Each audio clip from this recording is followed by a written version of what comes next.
Well, hello guys, it's legoshowtv here, and today we are at Magic Kingdom. So I will see you in just a little bit. Alright guys, we're gonna beat my parents.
Concentrate your firepower on Zerg's secret weapon. 2,000! 2,000!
And the smoke is clearing in the wake of the Revolutionary War.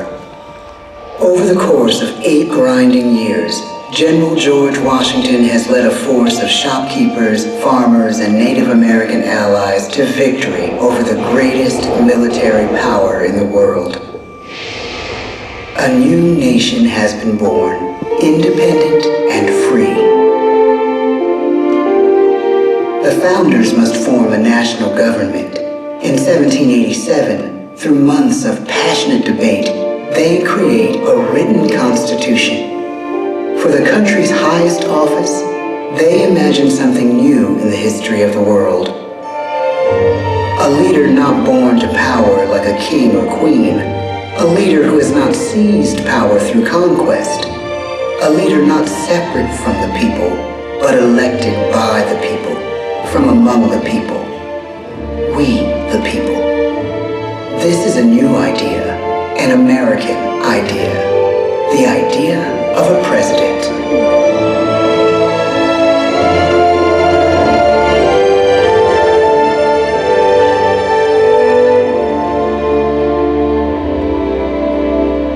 The people don't know exactly what a president will be, but there is little doubt who it will be. George Washington's stature and bearing have marked him as a leader. His integrity has made him a great one. Washington knows that many generals who have led successful revolutions make themselves dictators or kings.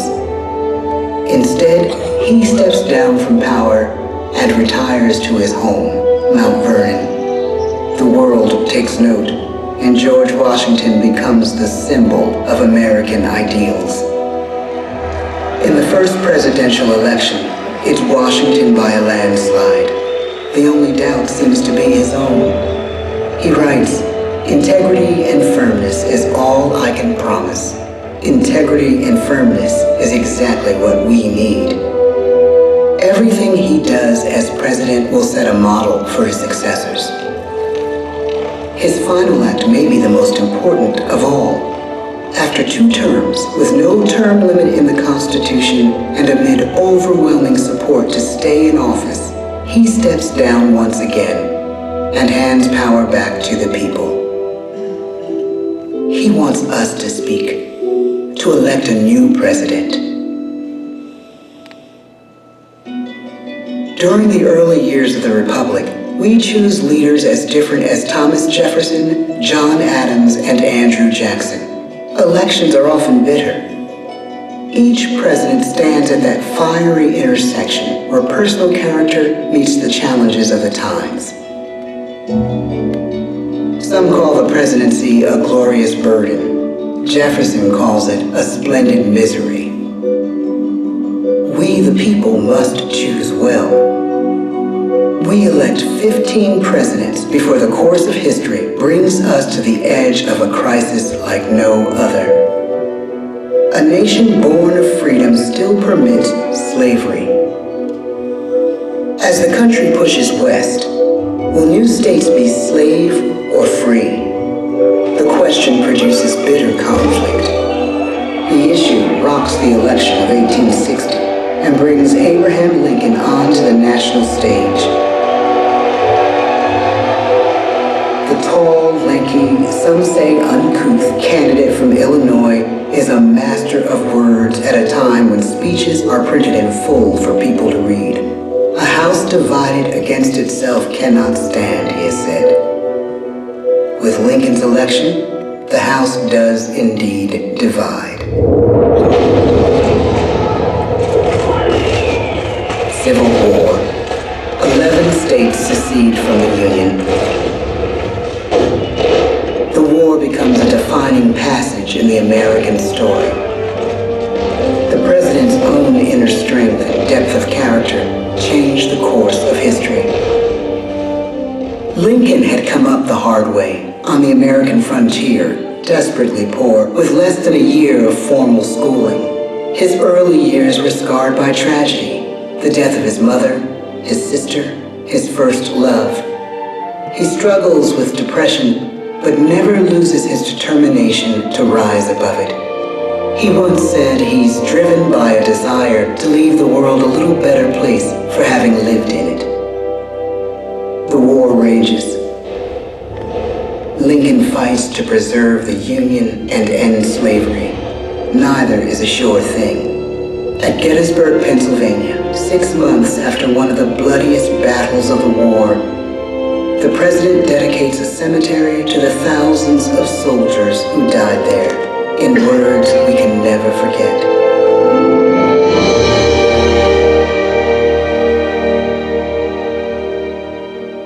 Fourscore and 7 years ago, our fathers brought forth on this continent a new nation, conceived in liberty and dedicated to the proposition that all men are created equal. Now we are engaged in a great civil war, testing whether that nation or any nation so conceived and so dedicated can long endure. We are met on a great battlefield of that war. We have come to dedicate a portion of that field as a final resting place for those who here gave their lives, that that nation might live. It is altogether fitting and proper that we should do this. But in a larger sense, we cannot dedicate, we cannot consecrate, we cannot hallow this ground. The brave men, living and dead, who struggled here, have consecrated it far above our poor power to add or detract. The world will little note, nor long remember what we say here, but it can never forget what they did here. It is for us, the living, rather, to be dedicated here to the unfinished work which they who fought here have thus far so nobly advanced. It is rather for us to be here dedicated to the great task remaining before us, that from these honored dead we take increased devotion to that cause for which they gave the last full measure of devotion. That we here highly resolve that these dead shall not have died in vain, that this nation, under God, shall have a new birth of freedom, and the government of the people, by the people, for the people, shall not perish from the earth. The blood of over 500,000 Americans is spilled in the Civil War. President Lincoln's enduring hope is to give true meaning to the sacrifices of so many, to lead us to that new birth of freedom. With the end of the war and the end of slavery, a new birth truly begins. As we roll toward the 20th century, settlers roll west on wagon wheels and railroads connect the nation coast to coast. Millions of immigrants pour in from Europe and Asia. Population doubles. Our economy triples. Our standing among nations rises. We need presidents who can lead both at home and abroad. At the same time, a young Theodore Roosevelt is retreating from New York politics and personal tragedy. The death of his wife and his mother on the same day in the same house. In the Badlands of North Dakota, he rethinks his life and the life of his country. He returns stronger in body and spirit. His renewed energy is just what his country needs.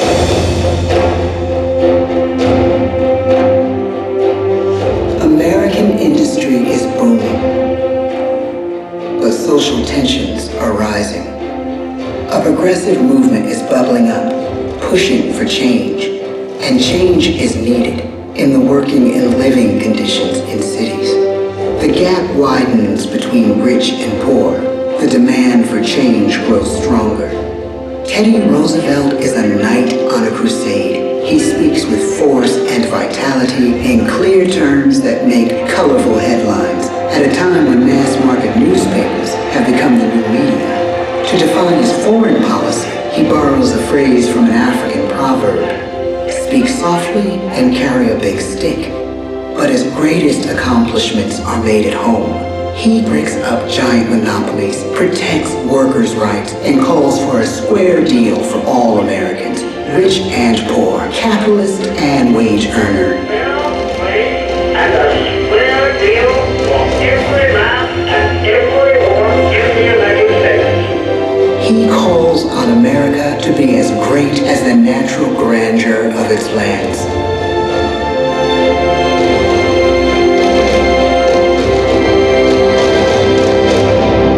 Keep your eyes on the stars and your feet on the ground, he tells us. And we do.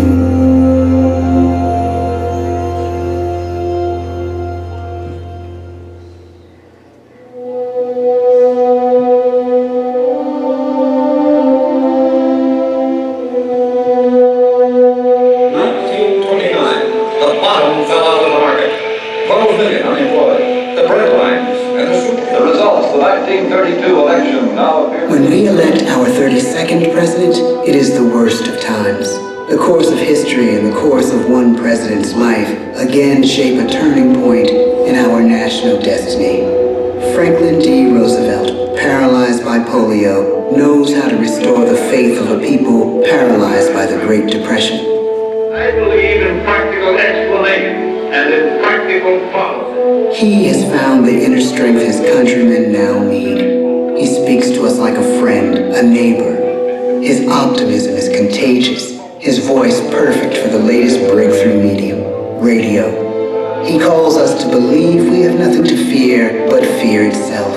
And we do believe. Tonight's attacks on England are perhaps the most widespread of the war in the course of the day. But an even greater challenge dominates his final years in office: the Second World War.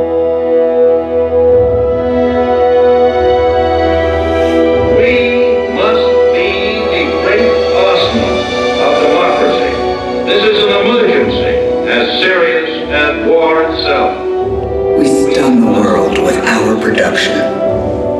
When bombs fall on U.S. troops in Pearl Harbor, he calls us to fight on the war front and sacrifice on the home front.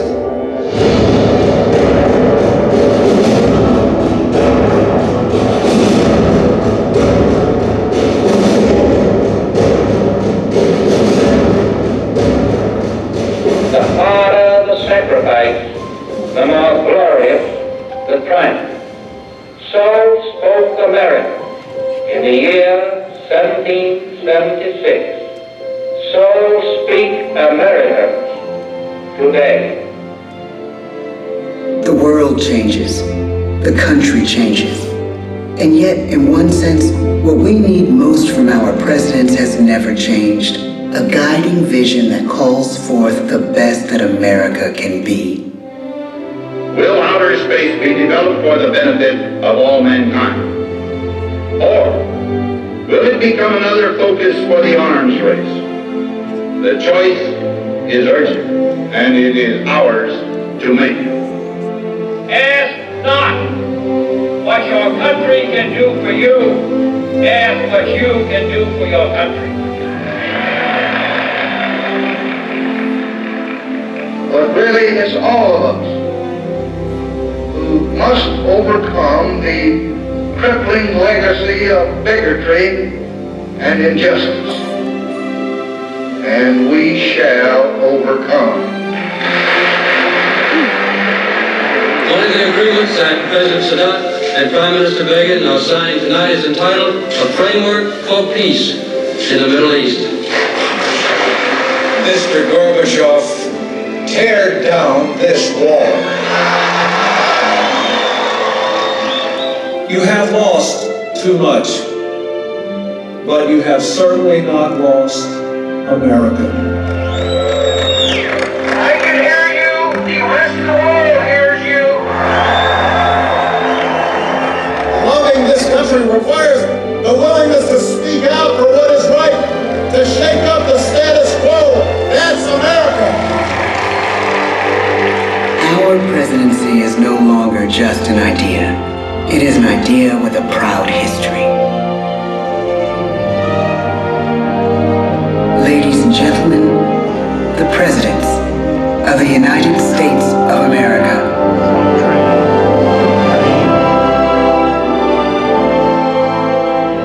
George Washington,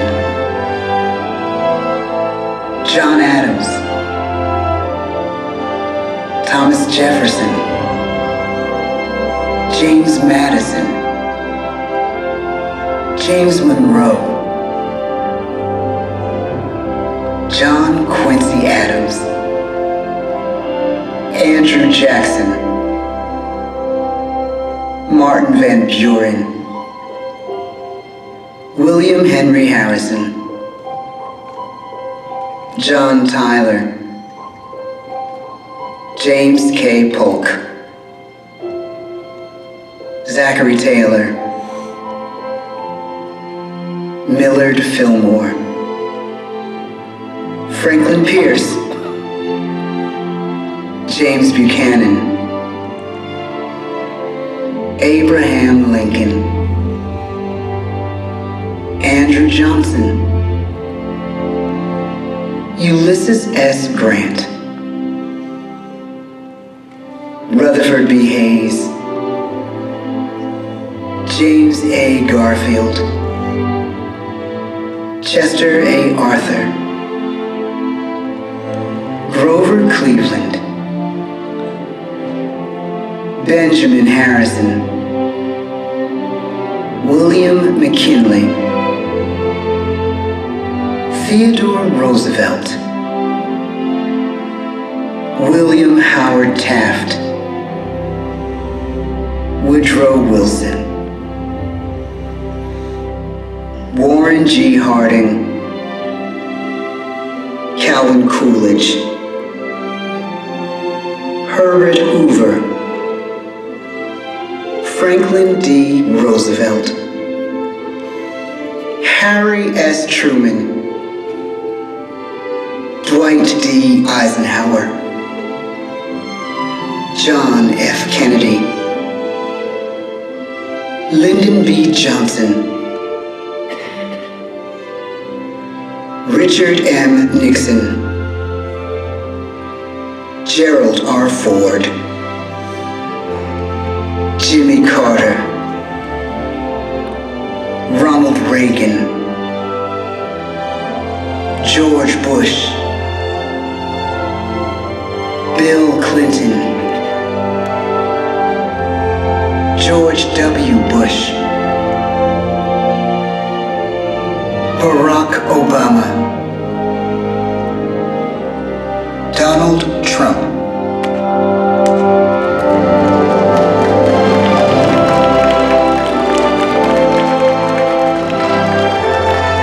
And now we come to the present. Once again, we place our trust in the idea of a president, as we have from the beginning.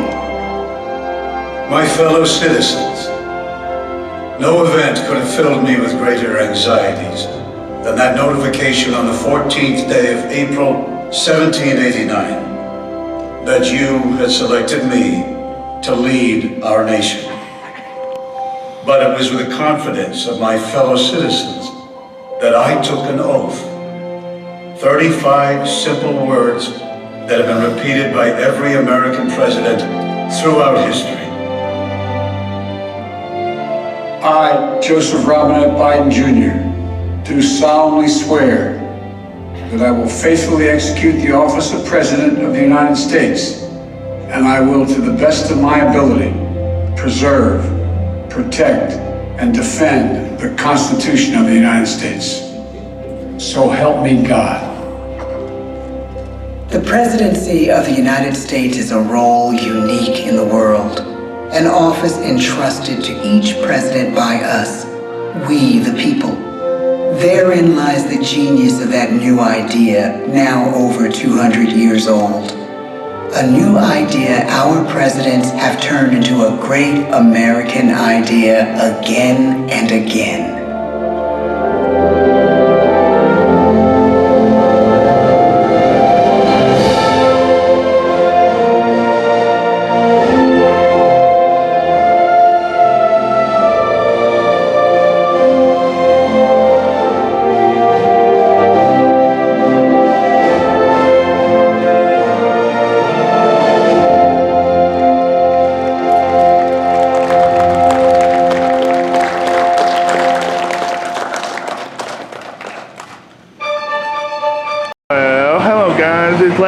TV here, and I told you guys I would give you another tour of the game arcade here at the All-Star Sports.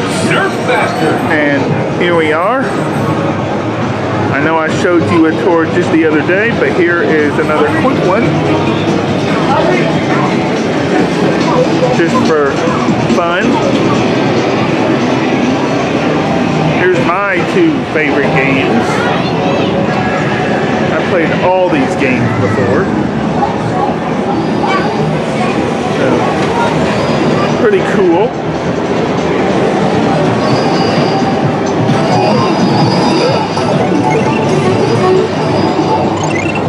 I like this game too. I also like this one. I also like this one as well.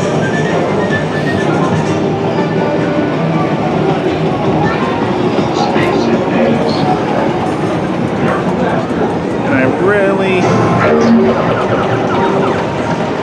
am a big fan of how they changed the carpet and the walls and stuff. Really cool. Really nice. And that's basically it. Once again, here is the end zone food court.